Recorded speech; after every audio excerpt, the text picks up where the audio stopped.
আমি কি কোরআন সুন্নাহর বাইরে কোনো কথা বলেছি? তাহলে পিছনে কথা বলবেন না, বলতে হইলে সামনে এসে বলবেন। কারণ কি জানেন? গীবতকারীর ইবাদত আল্লাহ কবুল করে। মুজিবুল বশর মাইজভান্ডারী কাউকে ভয় পায় না। আমি মুজিবুল বশর মাইজভান্ডারী কাউকে ভয় পাই না। আচ্ছা, তকবীর লাগবে না, তকবীর লাগবে না। আমি তকবীর দেওয়ার জন্য বলছি না, কিন্তু আমি আল্লাহকে তো ভয় পাই। কি বলেন? আমি কাকে ভয় পাই? আল্লাহকেও ভয় পাই, নবী মুহাম্মদ রাসূলুল্লাহরও ভয় পাই। কথা বুঝতে পেরেছেন? কিন্তু এমনে বর্তমান যুগে যত ইনসান আছে, আমি কাউরে ভয় পাই না। কথা বুঝতে পেরেছেন? যার জন্য আমি কারো বিরুদ্ধে কিছু বলিনি। কারণ গীবত গিল্লা করতে আল্লাহ নিষেধ করেছেন, রাসূলও নিষেধ করেছেন। যার জন্য আমি ফিসক ফাসাদ বিরোধী, গীবত বিরোধী। কারো বিরুদ্ধে আমার লক্ষ লক্ষ কোটি কোটি কোরআন সুন্নাহর বয়ানের ক্যাসেট লক্ষ লক্ষ কোটি কোটি মানুষের হাতে আছে, নাই? আজকেও রেকর্ডিং করছেন না অনেকে? যখন অডিও হতো তখন অডিও ক্যাসেট করেছে, যখন ভিডিও করতে, বর্তমানে ভিডিও অডিও সবই করে, করে কি না? কিন্তু কেউ কোনোদিন দেখাতে পারবেন না মুজিবুল বশর মাইজভান্ডারী কারো বিরুদ্ধে কিছু বলেছে, কোনোদিন দেখাতে পারবে না। যেহেতু আমি আল্লাহকে ভয় পাই। কারণ আল্লাহ কোরআন শরীফে বলেছেন, আল্লাহ কোরআন শরীফে বলেছেন,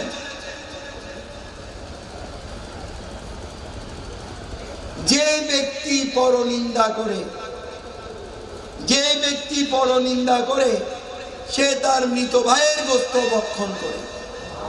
বলেন নাউজুবিল্লাহ। আল্লাহ বলেছেন, যে ব্যক্তি পরনিন্দা করে ওই ব্যক্তি তার মরা ভাইয়ের গোশত খায়। তো মানুষের গোশত হালাল না হারাম? হ্যাঁ, হারাম না? তার উপরে মৃত ভাইয়ের গোশত ডবল হারাম না?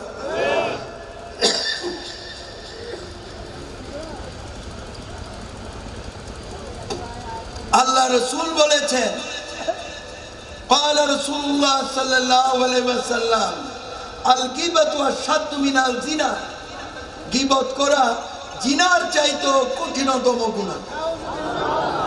আপনাদের কাছে আমার প্রশ্ন, উচ্চ স্বরে জবাব দিবেন, জিনাকারীর ইবাদত আল্লাহর দরবারে কবুল হবে? হবে? তো গীবত করা জিনার চাইতে কঠিনতম গুনাহ। এই গীবতকারীর ইবাদত আল্লাহ পর্যন্ত পৌঁছবে? আমি মসজিদের নামও পড়েছি। আসার সময় এক মসজিদে ওই আজান পড়ে গেছে, তো আমার গাড়ি তো একটু আস্তে চলে, তো মাগরিবের আজানের পর 40 মিনিট টাইম থাকে নামাজ পড়া। কথা বুঝতে পেরেছে? তো অত মিনিট লাগে নাই। আমি আজানের কিছুক্ষণ পরে একটা মসজিদে ঢুকলাম।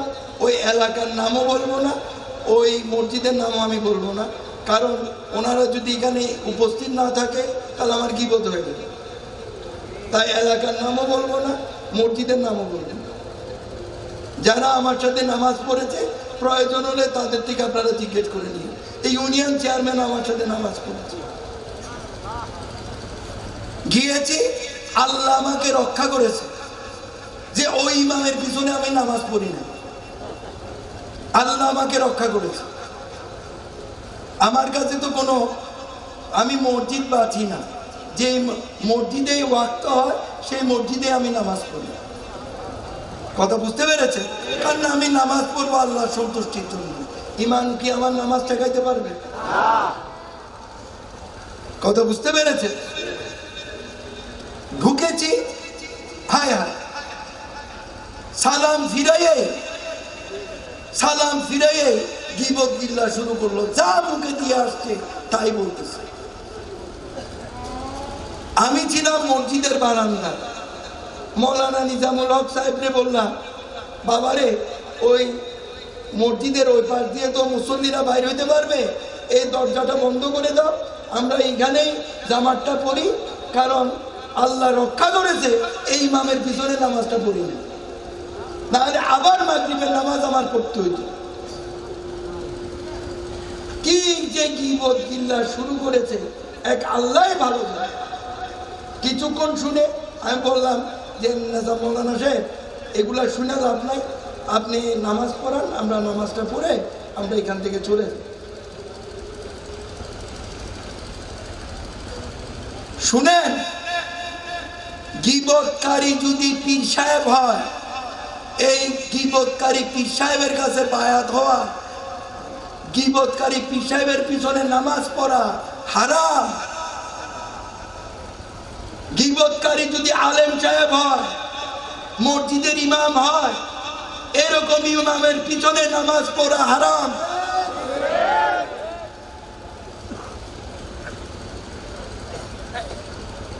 আল্লাহ রক্ষা করেছে। সালামটা ফিরাইতে দেরি নাই, মুনাজাত তো দেই নাই, সালামটা ফিরাইতে দেরি নাই, আর গীবত গিল্লাতে শুরু করলো কানে আঙ্গুল দেওয়া ছাড়া। তো এখন চিন্তা করলাম কানে আঙ্গুল কেন দিব, নামাজ পড়লে তো আর তার এই অবৈধ বক্তব্য আমার শুনতে হবে না। তো নামাজের ধ্যানে গেলাম, আল্লাহ ধ্যানে গেলে কি কে কোন দিক দিয়ে তুফান যায় এগুলা কি শোনা যায়? এর থেকে গীবত না শুনে চলেন আমরা নামাজ পড়ি, নামাজ পড়া ওইখান থেকে বাইরে হয়ে চলে আসি। হ্যাঁ বাপরে বাপ, খালি সালাম ফিরাইতে দেরি, সুন্নত নফল পড়ছে কিনা সন্দেহ আছে। হ্যাঁ গীবতের বাহার।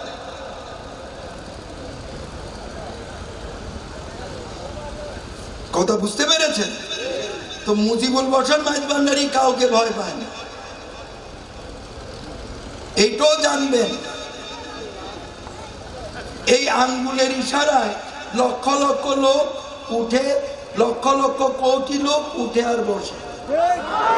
সারা বাংলাদেশে না, বাংলাদেশের বাইরেও আছে। কিন্তু আল্লাহকে ভয় পায় না, যার জন্য কাউকে কিছু বলি। এটা বলতে করেন না যে আমি দুর্বল, মোটেও না। ওই যে বলেছি, জান যেতে পারে কিন্তু ঈমান যেতে পারে।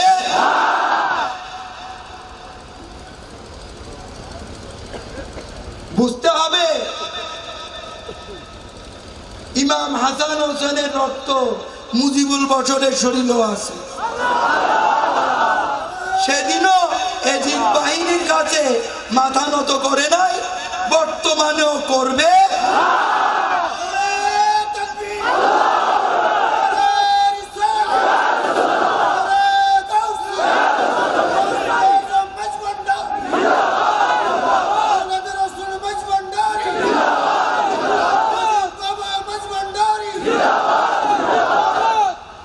বুঝতে পেরেছেন? শুনেন, বলেন, আরে বাপরে বাপ, মানে গীবতের বাহার কারে বলে? আরে মসজিদের মধ্যে গীবত করে, বেটার লজ্জাও লাগে না, ভয়ও লাগে না। আল্লাহর ঘরের মধ্যে গীবত কি লাগে? তাও করে কি মাইকের মধ্যে। এরাও বলে মুসলমান।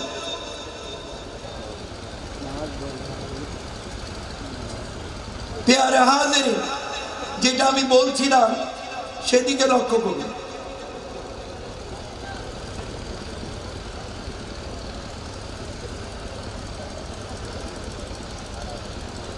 যার কারণে আমি যেটা বলছিলাম, কি প্রসঙ্গে জানি আলাপ করছিলাম, বয়ান তো এই প্রসঙ্গ শেষ হয়ে গেছে নাকি অন্য কোনো প্রসঙ্গে আলাপ করছিলাম? হ্যাঁ, তো গীবত প্রসঙ্গে তো আলাপ শেষ, ফতোয়া মেরে দিছি না, ফতোয়া শেষ না? এমন ফতোয়া দিছি, কি বলেন, পীর সাহেবে করলো বিপদ আছে, আলেমে করলো বিপদ আছে। আমি কি কোরআন সুন্নাহর বাইরে কোনো ফতোয়া দিয়েছি? আওয়ামে করতে পারবে, পীর সাহেবও করতে পারবে না, আলেমে করতে পারবে না। আমাকে গীবত কিল্লা করা যাবে? আরে বলেন না, করা যাবে কি না? এই যে এখন জেনে গেছেন, এক কাপ চা খাইয়া একজন যে আরেকজনের বিরুদ্ধে বলে কিছু সগল করে আছে কি নাই বাবা? সমাজের মধ্যে লাগায় ঝগড়া, ওই এলাকার মধ্যে যারা লাগায় ঝগড়া, কিছু টাকা খাইয়া চা খাইয়া, এরকম লোক আছে না বাবা? এখন রাগ হইলে হোক না, গীবতের বিরুদ্ধে বলতেছি, কারো গায়ের উপরে বললে আমার কিছু যাবে আসবে? আমি এখানে কাউকে খুশি করতেও আসি নাই, বেজার করতেও আসি নাই। আমি এখানে এসেছি কোরআন সুন্নাহর বয়ান করতে, সেটা করে যাব।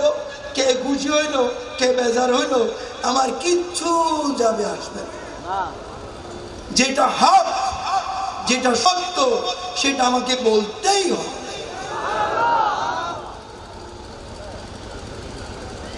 কথা বুঝতে পেরেছেন তো? সুতরাং আল্লাহর ওয়াস্তে গীবত গিল্লা করবে না, গীবত গিল্লা করবে না, নিজেও করবেন না।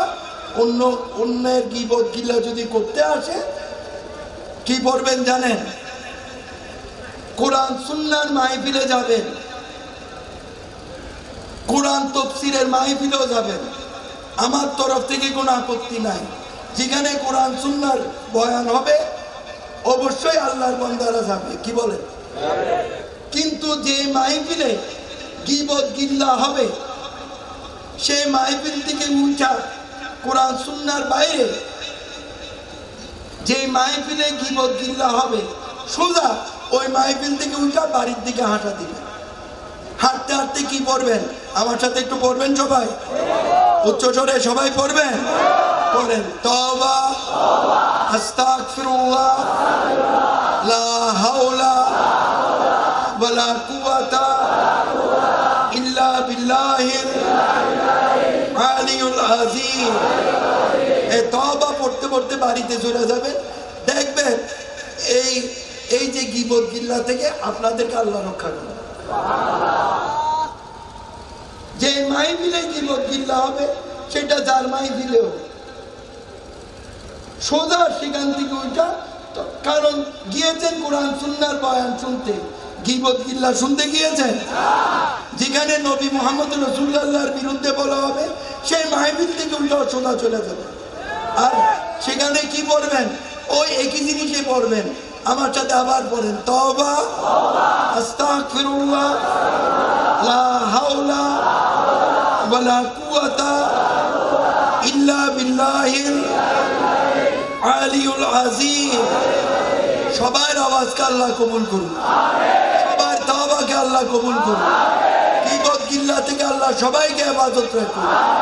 উচ্চ স্বরে বলেন, নামাজ পড়তেই, রোজা রাখতেই, ধন সম্পদ থাকলে হজ করতেই, ধন সম্পদ থাকলে যাকাত দিতেই, কালমা শরীফ আদায় করতেই, পিতা মাতার খেদমত করতেই, বায়াতে রাসূল গ্রহণ করতেই, পুরুষ পুরুষের ভাবে পর্দা, মহিলা মহিলার ভাবে পর্দা মোতাবেক চলতেই, দরুদ শরীফ পড়তেই, কোরআন সুন্নাহ আর হুকুম আহকাম আছে না, এই মোতাবেক চলতেই, আল্লাহর সাথে প্রেম করতেই, সবার আওয়াজকে আল্লাহ কবুল করুন।